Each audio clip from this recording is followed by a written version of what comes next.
Over 700,000 residents of Lagos were diagnosed with malaria in 2021, an indication that the battle with the age-long preventable disease continues to fester across the country.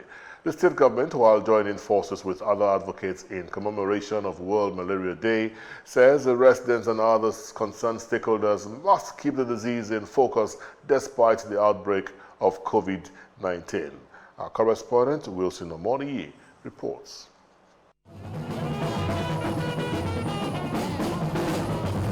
It's a walk to draw attention to the persistent damage caused on humans, especially in Lagos, in commemoration of the World Malaria Day.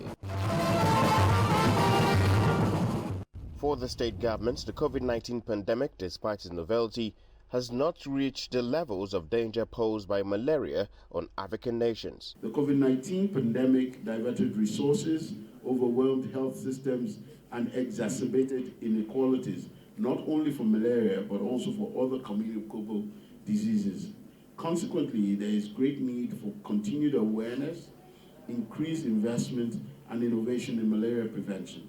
It is therefore time to sustain the gains in recent years in the fight against a scourge transmitted by parasitic mosquitoes. To scale up innovation and to deploy new technologies in the fight against malaria, while also advocating for equitable access to malaria prevention, treatment, services within the context of our health system.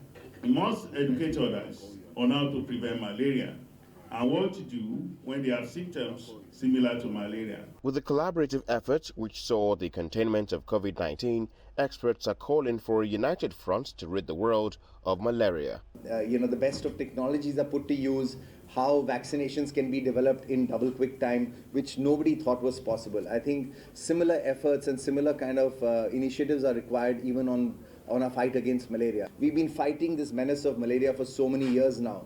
And I think it's time that we put our heads together to change our tack. Also for new research and academic institutions to flag scientific advances to both experts and to the public also. There were 241 million reported cases of malaria in 2020, with the numbers growing even further, especially during the lockdown. With the development of a malaria vaccine, experts will hope to drastically reduce the figures in the coming years.